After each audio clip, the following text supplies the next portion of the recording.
Later last night, flight controllers reported to their consoles earlier today.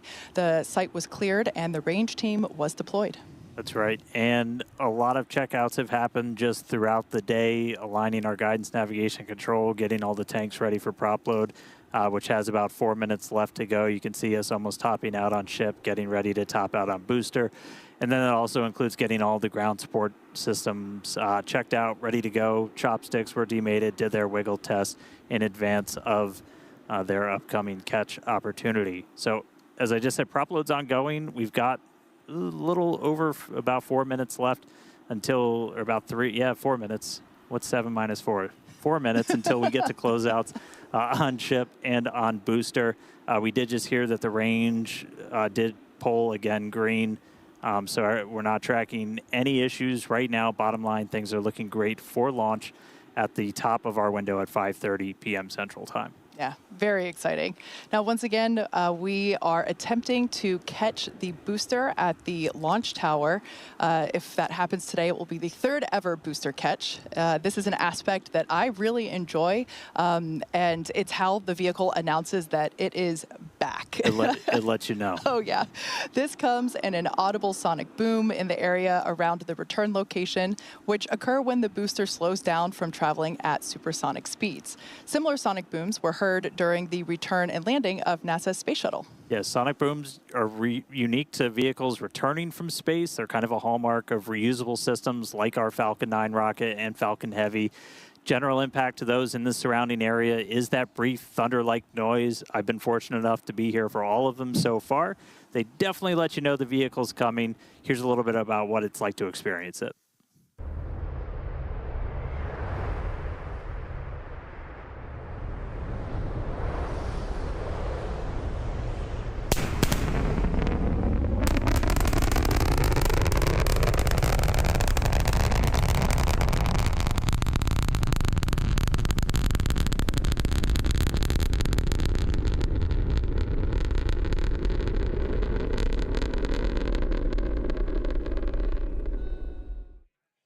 And as someone who grew up hearing those sonic booms as the shuttles landed in Florida and now hearing them for Falcon and Starship as well, they really are something to experience. And when you hear them, you just know it's a spaceship telling everyone that it wants to be reused. Great sounds. So as you can hear, the room is getting excited here in Hawthorne. The crowd eager to see Starship fly, as you can see. And here, now behind me in our flight control room here in Hawthorne, you can see some of our folks on console. They're assisting the flight controllers in Starbase, keeping an eye on all of Starship's various systems, including its avionics and those Raptor engines we talked about a little bit earlier. So Dan and Kate, with 4 minutes, 20 seconds left on the clock, let's hit it back to you at Starbase and hopefully watch Starship lift off today. Thanks so much, Chris. Now, if you're just joining us, we're now just about 4 minutes until the liftoff of the 8th test flight of Starship. As we reported earlier, range and weather are both very green, super green, if you will, and everything is looking good. Propellant loading continues to happen. We're going to be closing out very soon on both stages of Starship. Yeah, we're almost fully fueled on our tanks. We're going to see that closeout coming in just about 30 seconds on ship. So that's both the main and the header tanks. And then about 30 seconds later on booster. Once prop load is complete, we got just shy of 1 million pounds of liquid propellant. That's liquid oxygen, liquid methane onto both vehicles. All of our ground systems will do what's called pushbacks. They'll clear all those feed lines. We're not continuously replenishing the propellant on board Starship or Super Heavy. That's why we essentially have several minutes where we can hang out at that T-minus 40 hold point before we start to run into issues with temperatures or just those LOX levels, or that LOX level on the booster is one of the main things that we watch. So we're also going to do a couple of final checkouts. We'll do one final one of the thrust vector control, the TVCs on the booster. We'll see them hopefully do a little bit of a wiggle test. The first one comes at about 1:40 before launch, and then the last one comes right as we pass that T-minus 40 gate. Again, if we need to hold, which we held a couple of times on Monday, we can do so at that T-minus 40 second. We're not currently tracking any issues that would hold us there, but if we do run into that, we can hang out for a couple minutes. That would be the point in the countdown, as we mentioned on Monday. That T-minus 40-second point is when we can pause to hold for final checkouts or pressurizations if necessary. But once we pass that T-minus 40-second mark, a number of things are going to occur in rapid succession. The ground spin and ignition systems will come up to flight pressure. The ship goes to internal power. And after that, the quick disconnect or QD arm lockout, that's removed in preparation for retraction shortly after T0. Once we pass T-minus 40 seconds, as we saw on Monday, we had the ability to recycle the count under certain conditions back to that T-minus 40 second mark and hold there to assess what happened and if we're able to proceed to T0. And like we said, that we can hang out at T-minus 40 for several minutes before we start running into some limits, essentially, on our propellant on board. There are a couple of other things, like if we pass the T-minus 10-second point and the water starts to flow in that flame deflector and we scrub, that's automatic scrub for the day. Oh, there's our TVC, our thrust vector control checkout. It's got a little bit of a wiggle there on those inner Raptor engines, those 13 inner ones, which are going to be used for that boost back burn and the landing burn. So cool to see those. Yeah, I love that shot. We don't have that on Falcon. And it's just so cool to see really the business end of the Super Heavy booster.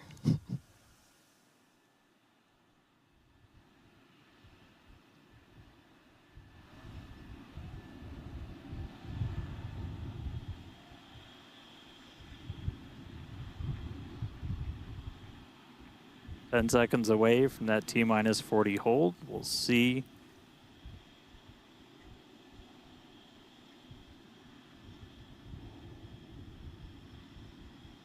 All right, we are going to hold at T-minus 40. We're watching the temperatures on the ship right now for the ship fuel. Sounds like they're working through that. We might be able to release that hold shortly.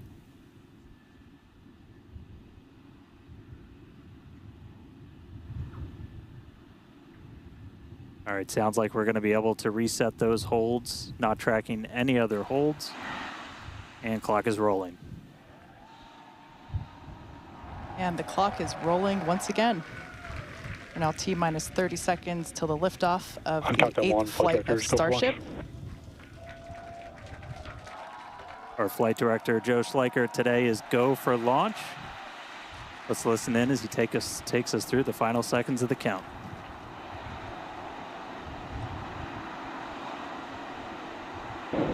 T-minus 8, 7, 6, 5, 4, 3, 2, 1.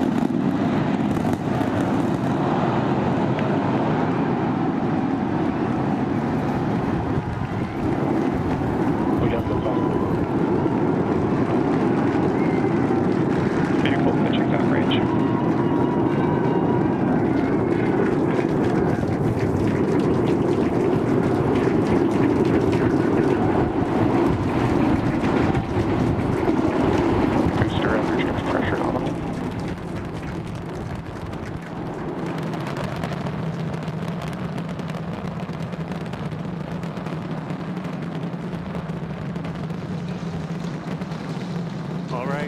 A little over 40 seconds into the flight. We are seeing 33 out of 33 Raptor engines ignited. Boosters pushing us downrange over the Gulf. Next milestone coming up in just under 10 seconds is going to be max Q, that max aerodynamic pressure.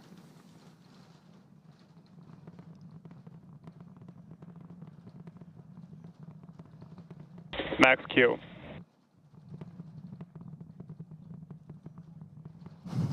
All right, so we're through max Q. That's the heaviest stresses it's kind of seeing on the way up. Wow, that was pretty incredible. I'm still recovering. That was amazing.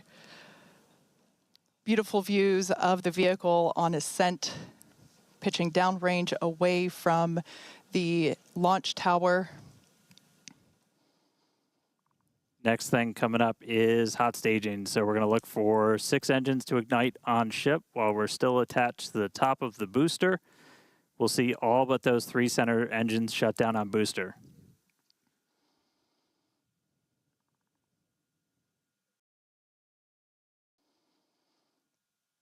We're hearing the initial call that we are go for booster catch back here at the launch tower.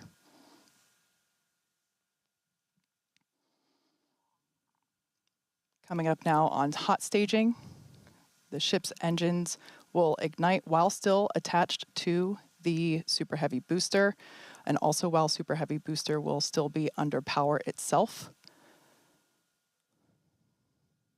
The clamps holding the two stages together are going to release, and Starship second stage engines will Booster ignite. engine cut off.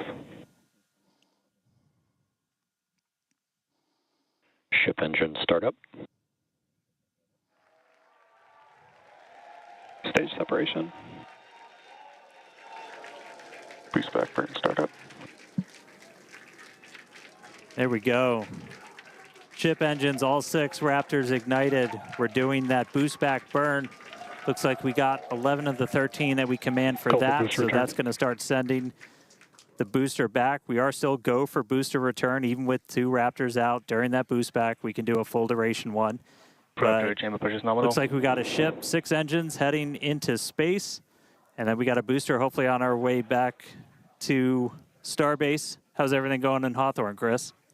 Everything is looking good. The crowd eagerly followed that ascent and now watching the booster coming back. So as you can see on the left-hand side of your screen here, that is ship continuing. And that's a great view of ship continuing on its way to space. They're looking, that's inside the camera, inside the aft skirt, looking at the Raptor vacuum and the sea level engines. The sea level ones there in the center of your screen under our T+ clock.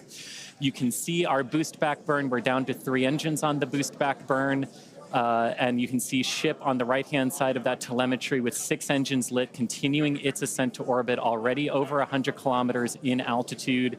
The booster 87 kilometers in altitude and continuing its trek right now back to the landing site and catch site. There's a shutdown. And we just heard a good call out for boost back shutdown. The next thing we should see on our screen is the separation of the hot stage from the Super Heavy booster. We jettisoned that because we do not need it for the landing, but on future iterations of the Super Heavy, that hot stage ring will be incorporated into the booster and we will get it back. But for today, you can see it on the right-hand side of your screen there, just separating off of from the right-hand side of the booster. You can also see the booster doing its liquid oxygen dump there, which is exactly what we would expect for it to do as the booster gets itself configured for the landing here. Now, meanwhile, Starship will continue to coast after it reaches orbit for about 40 minutes or so up to an altitude of 214 kilometers, but it's still got a ways to go there, currently accelerating past 7,500 kilometers per hour there in velocity. And just look at those great views of the booster coming back. The Gulf coastline there just looks absolutely gorgeous. Starship is on a nominal trajectory. And there we hear nominal trajectories all around. And Dan and Kate, we're at 5 minutes, 15 seconds here into the flight. Everything looking good for the Super Heavy and for Starship today. What's it like there at Starbase as we get ready to catch? It was incredible, Chris, to be able to see the mock diamonds with my own eyes. That was amazing.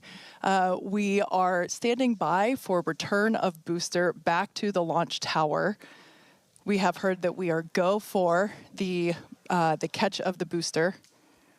Yeah, this coming from one of our long-range tracking cameras, we're able to see the hot stage separate and fly away. So coming up in just about 30 seconds, we're going to look for the landing burn. We're going to command those 13 inner and middle ring engines to turn on.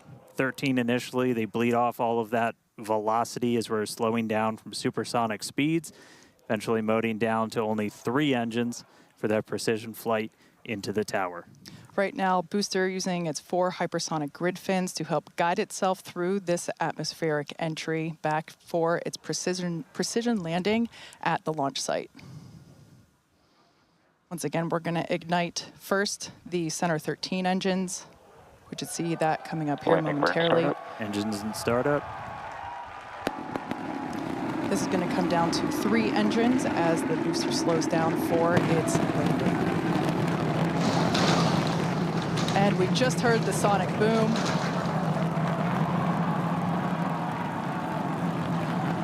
what an incredible sight to see the super heavy booster gliding down into the chopstick arms once again. Thank you very much. Start the booster.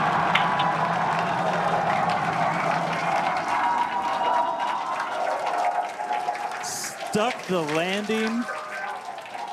Wow. That will never get old. All right.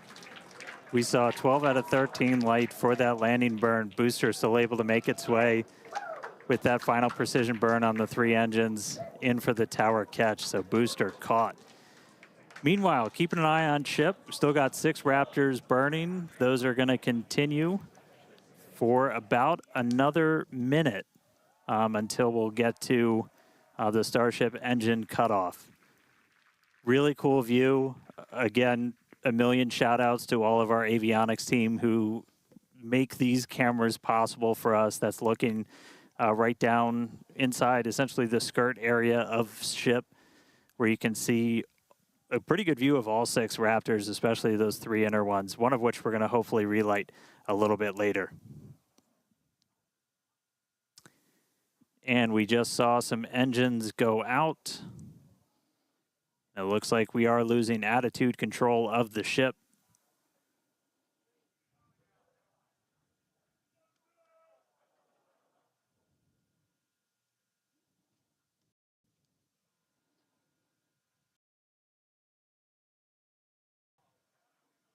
Ship FTS is saved.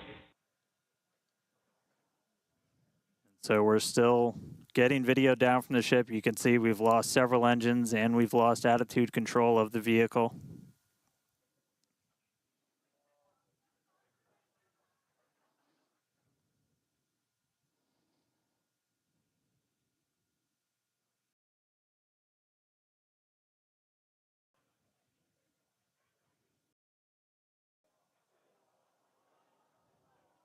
So we'll continue to stick with it.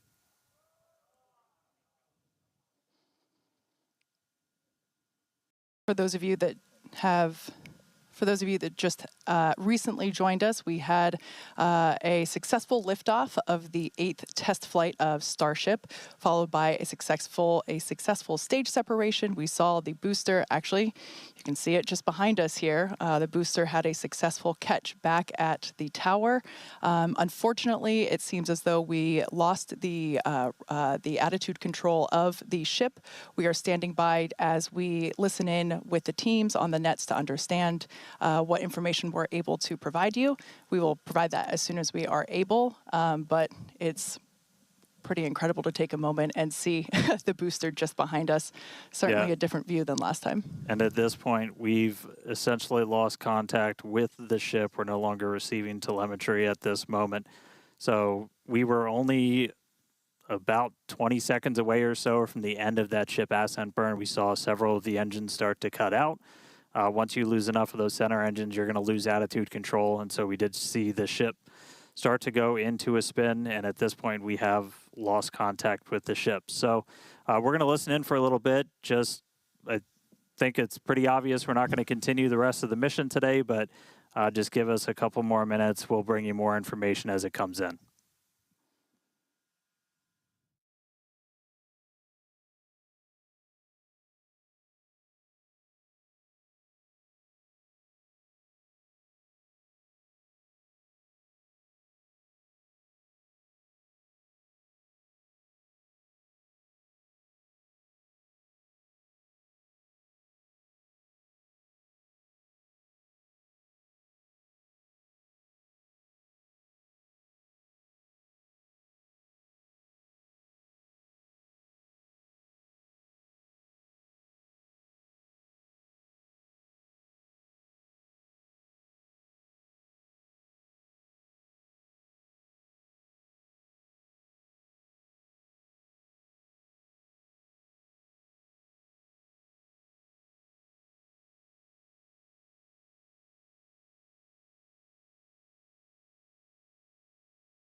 All right, so coming back with you real quick. So can confirm we did lose contact with the ship.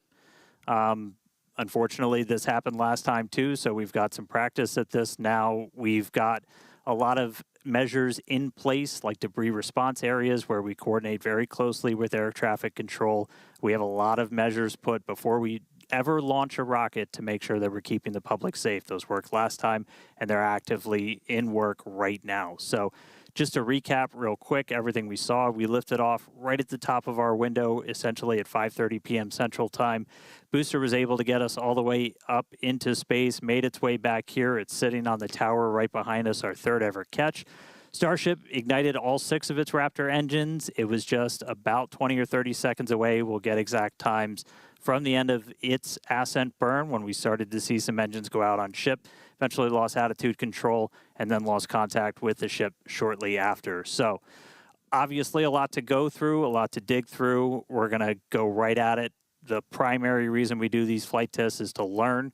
We have some more to learn about this vehicle, but we're going to be right back here in the not too distant future, and we're going to get a ship to space. Yeah, you're absolutely right. We fly to learn, and we're learning a lot. And as is the case with developmental programs such as the Starship program, progress isn't always linear. So at this point, we're going to close out our webcast for the day. But before we do, we'd like to give a shout out to our viewers, of course, as well as our partners, both here in Cameron County and around the world.